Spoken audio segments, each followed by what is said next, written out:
Hi, I'm David with EV World News. We're talking about electric vehicles, green energy, and the stock markets. And I'm back today on a Wednesday with our resident engineer, Mike Herzog. How's it going, Mike? Man, I'm doing pretty good today. I didn't tell you this on the beforehand, but I had one of my all-day EV courses yesterday, Oh, teaching Lord. on everything. No, it's great, and it's a compliment to this show and being on it because it is. Anytime I get a question, I can rattle off so many current events and facts about the EV market and what that looks like just really quickly, and it's yeah. So hopefully, maybe making some more LinkedIn connections out there in the world of EVs to get some more viewers. But hey, can you comment about such or this manufacturer, this developer? You know what? I can. That's Because we Here's covered the it. latest news. Can you talk about Ford's move to more hybrid? You know what? I can talk about that. Yeah, That's great. that is funny. Was it a Mhm. local thing or was it No, it's a Zoom national type? through a training company, and so there was a couple people from New York, a couple people from California, a couple people from Kentucky, and then just a handful of random people through the rest of it. Were they more like grid professionals? They are a lot of it's policymakers, and it's more what I teach is really more focused on grid impacts. But it's when you talk about EVs and how they exist out in the world and trends and topics, like man, I got a Rolodex in my head of I 2,000 things we've talked about on this show and those know. come up. Yeah. I try not to talk about the same stuff, but sometimes I will tell you that in the past like 2 weeks, the Meta buying the 6.6 gigawatt hours of nuclear capacity has dominated it. It's Every time all I over. pull up, Mhm. there's somebody new reporting on the same thing every day. And it's kind of funny. It's like, man, that's from 2 weeks ago. Stop telling me that's current news because that's from 2 weeks ago, you know, and can only cover that so much. It's like even today, AI data centers driving unprecedented grid demand. And Check. Yes. Yeah. yeah, yeah, data centers projected to consume, this is by 2028, anywhere from 6.7, which that's oddly specific, to 12% of US electricity, up from 4.4 in 2023. So they're saying in a 5 year span, it'll go from 4.4 to maybe as much as 12% of the US grid. It's insane. And we talk about it a lot because it's the news. It's the news in the power industry right now that we see. Just like for reference, I know this is a local reference, but we call it like data center alley, in quarter section, square mile area where there's Google, there's Facebook. What used to be Yahoo isn't that far away. There's a Mhm. couple private data center developers in there, and with all of the expansion, that little tiny, quarter section, square mile area consumes more power than the capital city of Nebraska, which is a population of 300,000 people. It's just crazy. It's just crazy. So we see it a lot. It's a big deal. It's one of the big comments I always have in my EV classes, like electric vehicles are going to be an issue someday. Locally, your panel in your house, the lines in your neighborhood, once everybody gets one. But don't be fooled. The problems we're seeing today is data center growth. It's all Well, data centers. EVs are a drop in the bucket. you look at the solutions that EVs present with vehicle to grid and with the idea like we had a whole thing on that I just love on the Chinese cement mixers that had the battery swap technology. Mhm. Think about the grid stabilization from something like that. I mean, having those 300 kilowatt hour batteries sitting there charging Yep. continuously, and then the next day during the day, they're all charged because they all charged up overnight, and you have all that power available during the daytime. Hmm. And I mean, that is a big hit for grid stabilization. I don't know It's how yeah. much more stability you present than something like that. No, EVs, and that's every chance I get and talking to people and whoever it is, it's this is not EVs. Like EVs are put them in a different bucket. Like that's the grids handling that very very differently and in a positive way. I think this is all hyperscale data center growth that now in huge quantities of power. So I love AI. Okay. I subscribe to multiple AIs with them constantly. I'm constantly asking questions. Even a lot of, I probably, we do the show 3 days a week. I figure I save 30 to 45 minutes a day on those 3 days getting the content for the show using AI to help me pick articles. Mhm. Okay. And so I've written some scripts to do that.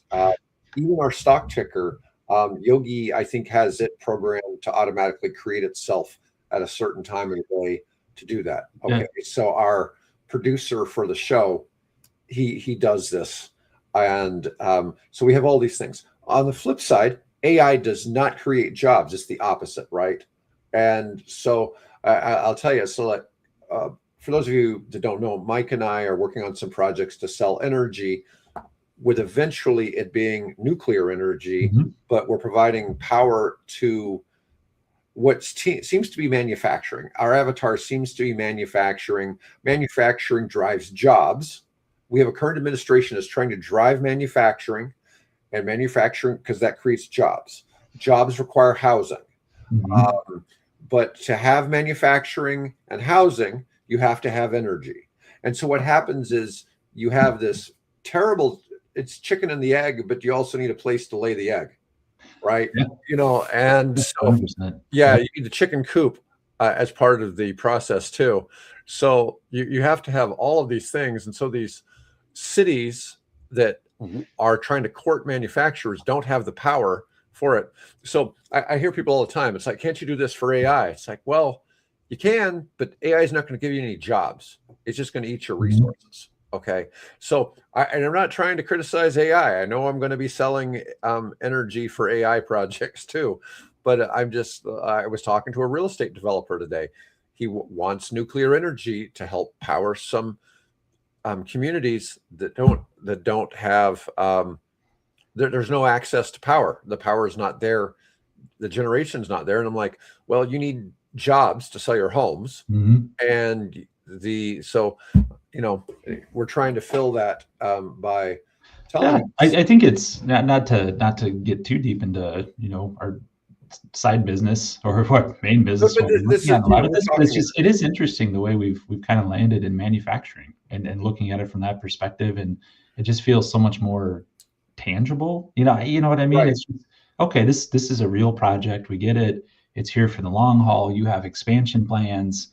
You need power today. It's just, yeah, it's interesting the way that's not for lack of looking for data project, or not understanding what's out there, but it's just these seem more like they need a little bit of somebody fighting for them on the side and making sure that those manufacturing jobs are more viable Yeah, well, or available. I'm just saying that the way that works, and it's kind of hard to understand that. But all these people, these data centers, the data centers are, you know, uh, they're going. AI is going to change the nature of work. And the Mhm. funny thing is, this is one of the weird arguments I've heard that AI is capable of doing highly skilled work. And so what happens is when you're using AI a lot, AI is doing your highly skilled work for you and leaving a little bit of the grunt work, which, the idea is that automation gets rid of grunt work, right? But in Mhm. reality, for a lot of positions, AI is being designed like to do your computer programming. Yeah. Oh, yeah. Yeah. So, all these people who were computer programmers, now all of a sudden you just have to talk to AI to do your computer programming. Well, that's kind of, the opposite. And I'm trying to use AI to help people who work be able to do their work more efficiently. But by them being more efficient, they're able to do more work, which means we need less employees, right? And so I've been looking at all these different things for a manufacturing, or not, I'm sorry, not manufacturing, but a construction supply company. They supply Mhm. light bulbs, commercial light bulbs. And I mean, a lot of light bulbs.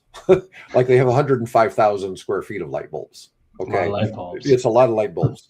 Anyways, but I've been showing them how to increase some of their processes. And we've been looking at ways to get sales intelligence. I've found AI products that will go out and find their ideal customer avatar, find all the information about them on LinkedIn, pull it into their Microsoft Dynamics CRM, and then when the salespeople are talking to them, it'll record one of the AIs will record their calls, put the notes into the CRM. And if there's problems with a customer, it'll notify a manager that there's a problem with that customer, that a manager needs to know that that's going on. Amazing. Yeah. And right? When I'm telling them this, they're going, you can do all that. And it's like, oh yeah. Yeah. And I mean, it's crazy. And the AI can even tell you, to a certain degree, you can have them set up to be coaching somebody as they're talking and say, this person asked this. The AI can be listening and it can say, this is how you respond to that question. Mm-hmm. I mean, it's just crazy. I mean, it's incredible. It's incredible. I'm in the middle of AI in the boom, and it's just half of me is saying, man, there is a bubble to be burst out there, and just with the requirements of computing power and just the horsepower behind that to get kind of to that next level, it's exponential. It's exponential. Right now, successful AI is what, 85% accurate. That's good enough. But to get to those next even incremental percentages, it's like exponential more computing power. However, it's what you just said, where there is 75% of the workforce out there that's not using it yet. And everybody, when they realize like, oh, it can do that. Yeah, it can. It's talking with people, grant development. And so, grant, this stuff takes so much time. Like, have you done a whole bunch of them in the past? Yeah.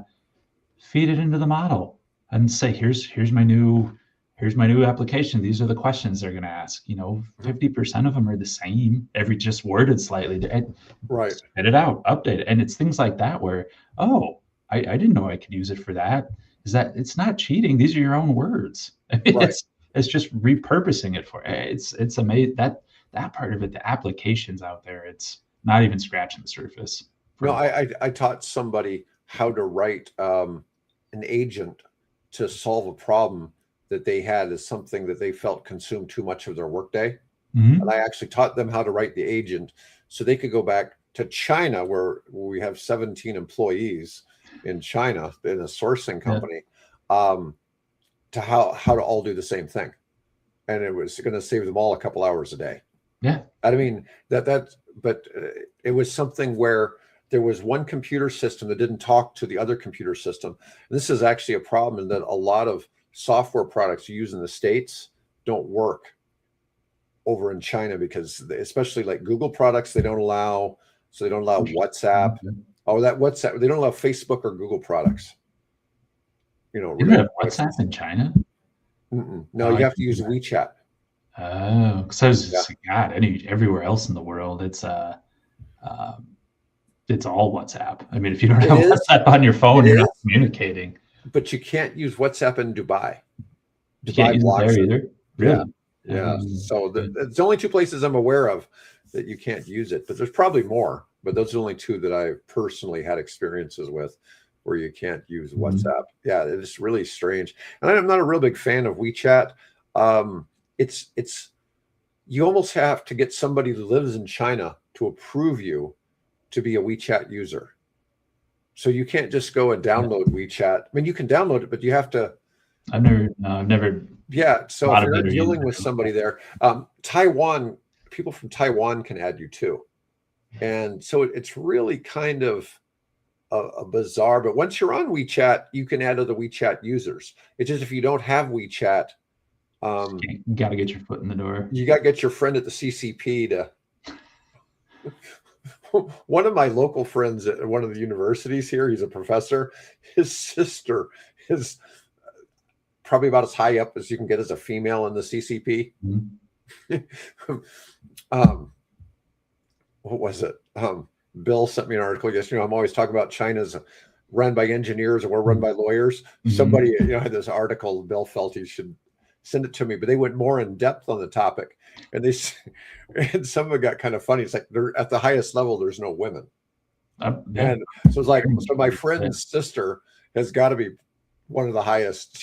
She's over all the medical manufacturing in I can't remember which province, but it's just kind of funny to see this kind of stuff with the CCP. So certainly not a fan certainly not a fan, but I've always thought that guy was a spy. He certainly, and he fits the bill. He even kind of looks the part. He looks like Yeah. he's probably was in the military or something, and he just has that Just look. one of the, yeah, just like, okay, you're one of those, you're giving off that vibe, But he runs an engineering department for Nebraska for the university system. Anyways, but back to the whole data center problem. So PJM Interconnection unveiled an emergency plan to manage AI-driven power surge. Texas becoming the top data center market. Now, PJM that's all East Coast, right? It's East Coast, mid-Atlantic up through upper Midwest, in that block in there. Yeah. FERC approved a central U.S. grid plan. You were looking at that not too long ago, weren't you? I'm familiar with that, and I'm familiar with PJMs. I've supported some development in that area, and yeah, they just completely changed it. They're right in the middle of their transition right now. We'll see if they hit their dates. They're really far out, but I don't know if they're going to be able to hit it. Do you know what SPP is? Yeah. What is that? So that's where we're at. That's the Southwest Power Pool. Okay. So it's similar to PJM, but it covers Oklahoma, Kansas, parts of Missouri. Maybe not Missouri. Maybe that's a different one. Nebraska up through the Dakotas, and they keep expanding too. They're all growing. SPP warning: peak load could jump from 56 gigawatts last year to 105 by 2035. So they expect it to be just slightly short of doubling. It's crazy, and that's probably based off legitimate numbers. I'm sure where people have come in and made these requests and want to develop and put in. There's still a little bit, and the industry is really trying to eliminate this, but site fishing, because power availability and infrastructure costs can be really, really big. If you have to build or rebuild a new transmission line, I mean, that's a $50 million, $100 million project, easy. So you want to pick a spot where you don't have to do anything like that. So always it used to work. We're going to submit for 5 spots, and whichever one comes back the cheapest, that's what we'll go with. But in the meantime, when you're planning the grid, I have to study each one of these spots. And then when you narrow your list down, I have to study those spots again, and I have to study it. And when you couple that with renewable developers doing the same thing, they want 5 spots, data center wants 5 spots, then exponentially, like, that grows really fast. And that's what gummed up the entire works of people just fishing. Like, what's the cheapest? Well, I remember like 3 years ago when China banned Bitcoin mining. You had all these Chinese Bitcoin miners wanted to move to the United States for cheap power. Mm-hmm. And so you had this issue. And I remember talking with numerous states. Nobody had spots. Yeah. I mean, it was really hard to find a location that had excess energy that you could go.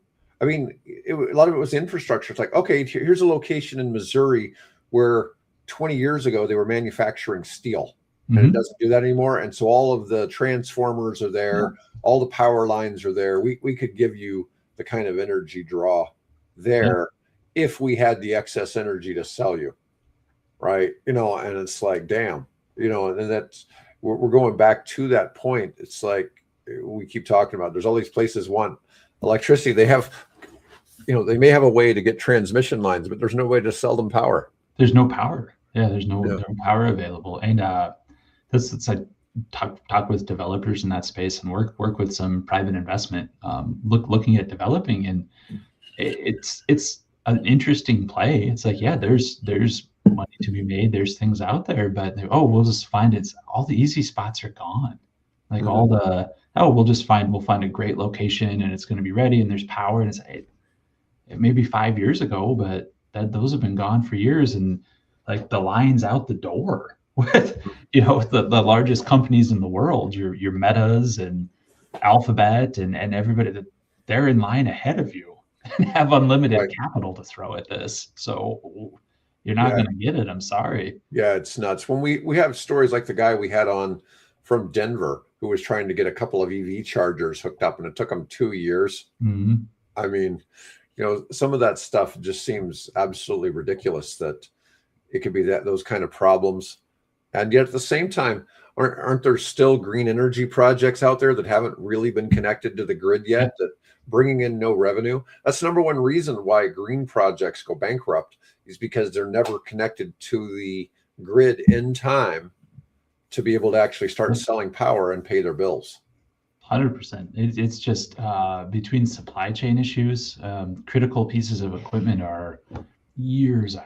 And this is not an exaggeration. Some pieces of equipment used to be high voltage equipment 6 to 8 months. I mean, it was a long lead time. It was a custom order. You know, you had to put in your specs and do everything like that.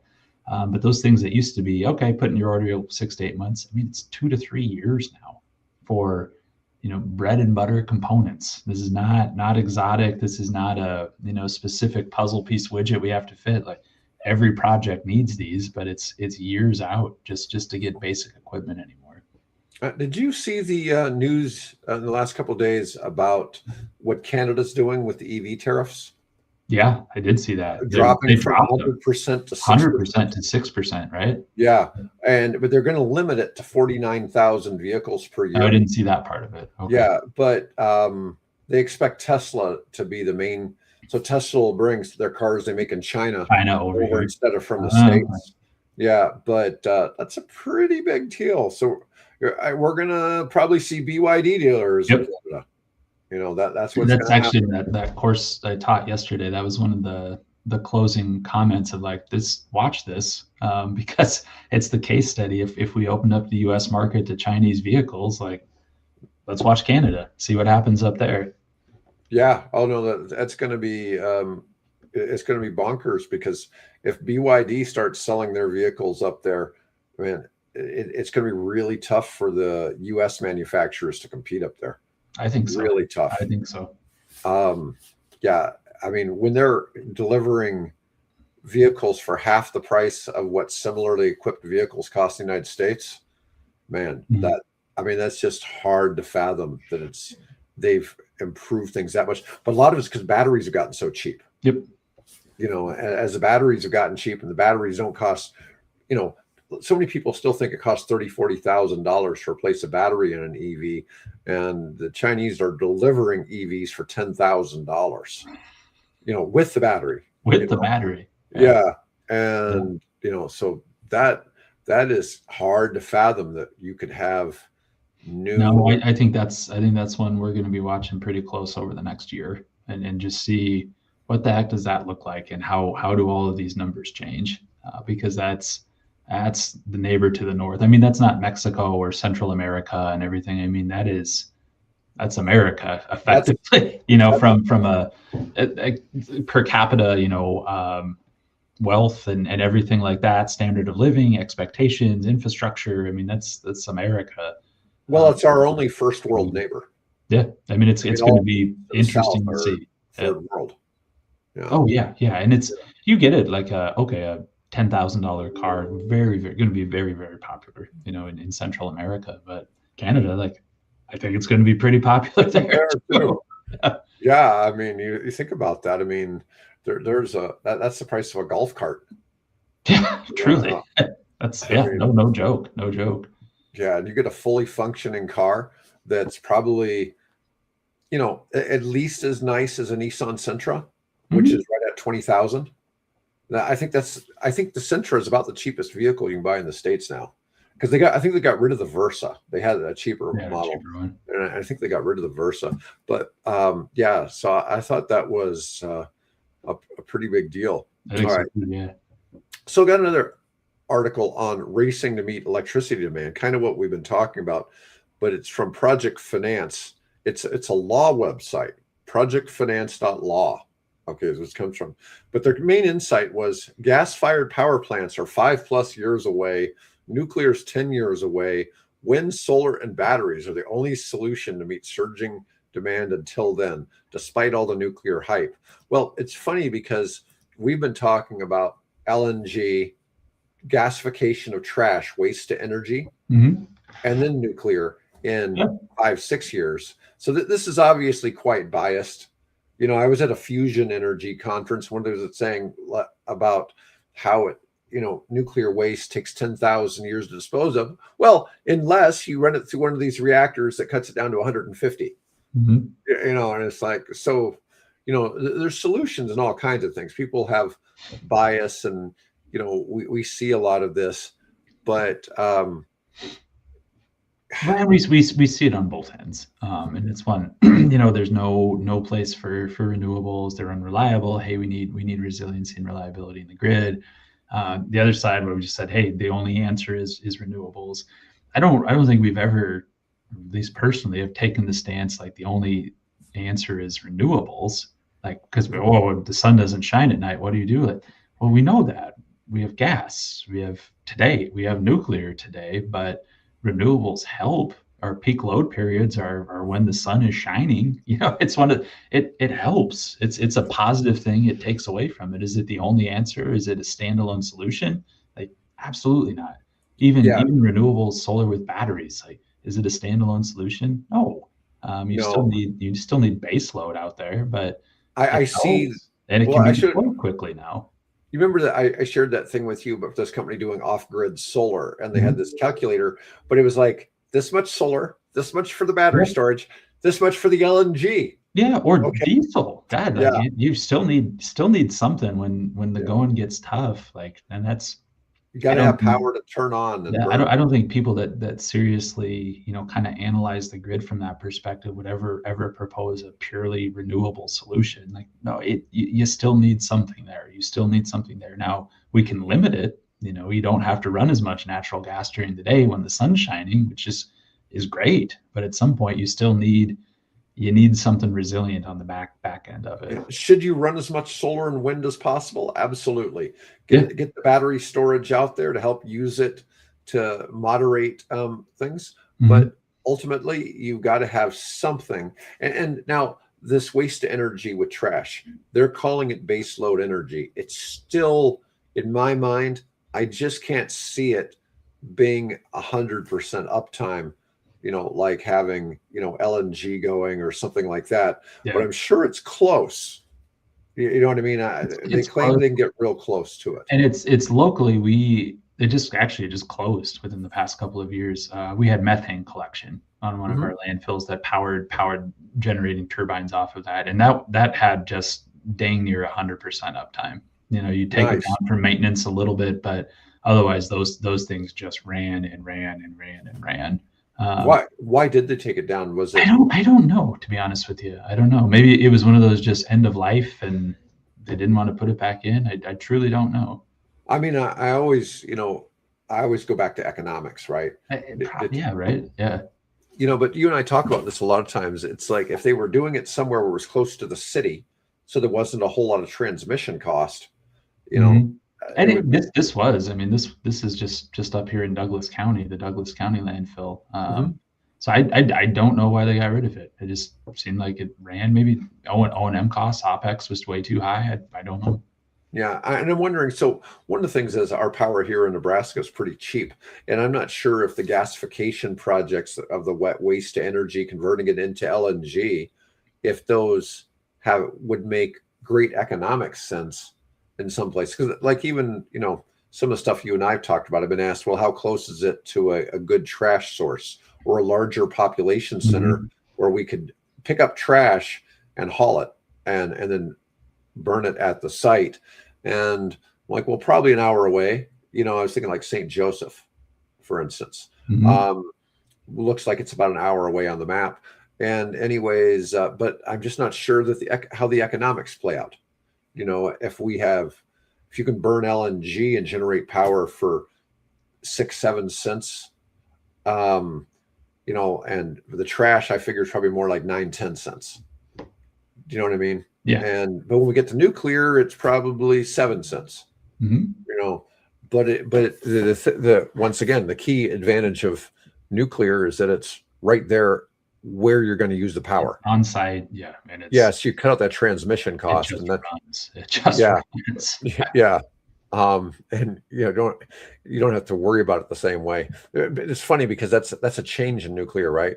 From the idea of worrying about the is the thing going to melt down or whatever, Yeah, yeah. and it's just a different you know a different concept. But it's interesting because this article is trying to talk about both the lack of investment in clean energy, but how it's the future. But over in China, they're putting in massive amounts of wind farms and solar farms and all that. But China has such a demand for electricity. They're even increasing at the same time they're doing all this. They're putting in more coal-fired power plants.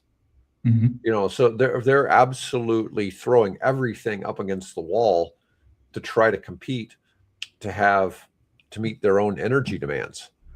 And that's it's interesting to kind of see how that is playing out. Now the World Economic Forum is going on and in Davos, and they're even saying that continued expansion of coal, oil, and gas is incompatible with planetary stability and long-term prosperity. Fossil fuels remain the primary driver of global warming and ecosystem degradation, creating material risk to food systems, health, public health, infrastructure, and national economies.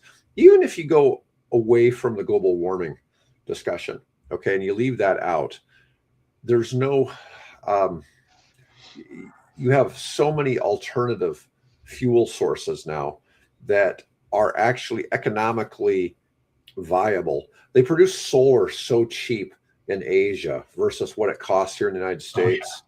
I mean, our cost is much higher here to put it in, both residential and the big solar grid farms. But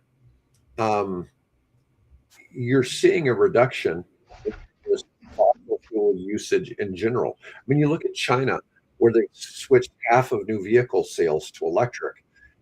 It's both cleaning up the air, and at the same time, it's reducing their dependency on other countries. And I think this is, if I'm a leader of a country, I want energy independence. 100%. And that's the one in the back of my mind. I just can't get past of that argument of, well, we don't want solar, we don't want it. Boy, that's independence, though. I mean, Yes. that is your 100% American solar energy. Oh, and electric vehicles too. Of like, boy, why? And I know we have a huge production, capability in the United States of oil and processed and refined into gasoline, but boy, we import a lot too. It's what like don't we want to move away from that as a piece of national security? But I don't know. It's interesting to see the arguments against it. I mean, I like all the discussions about nuclear energy, but I tell people all the time, nuclear is a tool. It's a tool in the energy makeup, and there's a bunch of tools there. They all have their place, even if geothermal brings bad juju. Just don't go to the wrong island. don't upset the gods underneath the island. Yeah. But some of the arguments at Davos and the World Economic Forum is that some regions are becoming uninsurable, and climate risks are increasingly showing up in how countries are rated by financial markets and in company accounts. And that's been an interesting piece, because you look at how insurance rates have changed in Florida and California in particular, because of hurricanes and all that. Wildfires, repeated in the same areas. Yep. I'm not so sure about the climate change argument on some of that, but I do think, you look at wildfires. Well, a lot of those wildfires were caused by the power company. And, the power company was responsible for a lot of that. So if you didn't have the power company, it's still human caused, right? It's a human caused problem. I mean, they think most of lightning causes forest fires, right? But to be fair, I don't think that's the case, that's most of them anymore. I think most of them are accidentally man-made. I don't think it's arson. I'm not saying it couldn't be arson, but I think most of the time it's just something got screwed up, something wasn't maintained right, and it caused a fire. And, but without, 30 something million people living in California, you don't have that problem, now hurricanes in Florida, that's a different story. But on the flip side, those hurricanes, one of my friends doing a project in the Caribbean has made their property where they're building a manufacturing facility. He said the worst hurricane that they've had in that country occurred in like 1702, and they built it so that it would survive the 1702 hurricane. Okay, so it was stronger than, I mean, it was a category 5, but its storm surge went so high up into the inland, but they made sure that they're building their manufacturing facility above that storm surge. Okay, and so, you can say whatever, but we didn't used to have 25 million people living in Florida, right? And so you got 25 million people in Florida that are affected by when a hurricane rolls through. I mean, that's it's a density thing for yeah, sure, for sure. It'll be, from the World Economic Forum, it'll be, I mean, yes, all of those things are true. I mean, those issues, but we've talked about this before too. It's really hard at the end of the day, if you have a reliable supply chain. There's nothing faster or cheaper than coal. I mean, it's fast to put up a plant. It's dirt cheap to build. It's dirt cheap to maintain and operate if you have coal available. And especially in Southeast Asia and India and places with the population boom and rural electrification in those areas, where you still have huge swaths of the population that effectively don't have access to electricity. right. Or very, very limited. And as that starts to increase, boy, the speed of deployment and you can't get past coal. Now, I'm not advocating for, but it's just, if you look at it purely functionally, economically, it's really tough to get past that one. Yeah, I was looking at some place, I can't remember if it was Indonesia or one of those places. They've gone away from using coal themselves, but they export it. They export it. Yeah, Indonesia is sitting on, and they're not going away. I mean, they're the leading developer of coal in the world. I mean, Indonesia is going to be like top 5 population in the world by 2050 or something like that. I mean, they're almost the same as the United States in population. Yeah, Indonesia's just booming. I think it's top 5. Sometime it's still going to be China and India, but then Indonesia and Nigeria, I mean, are going to be the huge population centers in the future. All right. Well, I wanted to talk about one last thing today, and that's all the EVs in the US that are currently available was 0% financing. Ooh. And so, I mean, we've lost the $7,500 tax credit, but now all of a sudden there's brands like BMW, Dodge, Hyundai, Jeep, and Kia are cutting EV prices to keep dealer showrooms busy. And while still that's free money, there's 0% interest offers are worth looking at. Let's see, Chevy Equinox EV, Chevy Silverado EV. These all have 0% financing from Chevy. Yeah. Wow. 60 months on remaining 2025 models. Chevy Silverado with that 200 plus kilowatt hour battery is reasonable if you're towing for local jobs. You're not going to worry about running out your battery on one of those. So I think that's, you're probably capable of getting about 200 miles of range while towing a utility trailer. Plenty for local work. Yeah, and then you plug it back in at night. I think you're gonna, on your home charger. Mm-hmm. I think that's good. That's the only EV truck that if you're actually towing, you're legitimately towing. It's not just like me who bought a Ford Expedition with a towing package because I thought I was going to buy a boat and I never did. If you're not like me, I did that. That was about 20 years ago. But I was like, I'm sure I'm going to buy a boat. I'm definitely going to need that 8,000 pound towing hitch. And so I had it. I never towed a damn thing with it. I got the biggest engine possible. I had 300 something horsepower in that thing, and Eddie Bauer edition. I could have done a lot of things with that. Never towed it. There's always a danger I'd buy an RV and tow it. Really, you need like an F-250 vehicle though to probably tow it. That. You need Now that is one thing though. So those Chevys though still are just a 1,500 or what they call a 3/4 ton, whatever. It's mm-hmm. not really designed. You can tow like a 15,000 pound trailer with it, but the balance isn't really proper for something like that. You really want the next class up, and they don't make EVs in the 250. No, and that, I mean, those would be what you see, standard medium-sized pickups do today. I mean, this isn't a heavy-duty work truck. It's you're not hauling the horses with it, but Right. it's, Exactly. it's good. It's good enough for a job site trailer, a quick job site trailer, and move your stuff in and out. Lawn companies, something like that. They're hauling those things. All right. The electric Dodge Charger has a 72-month 0% interest. So let me see. Mustang Mach-E. I haven't seen 0% in a long, because I always, Toyota and Honda always used to have, once or twice a year they'd offer that out, but I haven't seen those in a long time. Ford has 0% for 74 months. You get an extra 2 months for bonus. 6 years, 2 months. 6 months and 2 years. I don't know how much that lowers the payment, getting that extra 2 months on there. The Kia EV9, 0% for 60 months. I like the EV9. I like the Oh EV9. yeah, they're nice. They're big. Mm-hmm. Let's see, Subaru Solterra. That's I think that's basically the Busy Forks version. That's the Subaru version of the Toyota, right? Mm-hmm. Yeah. I think so. 0% for 72 months. The Tesla Model Y Standard. Now, this is the Standard's a new vehicle, and it has. Does Tesla do their own financing? They do. They have financing. Okay. Mm-hmm. Yeah. Let me see.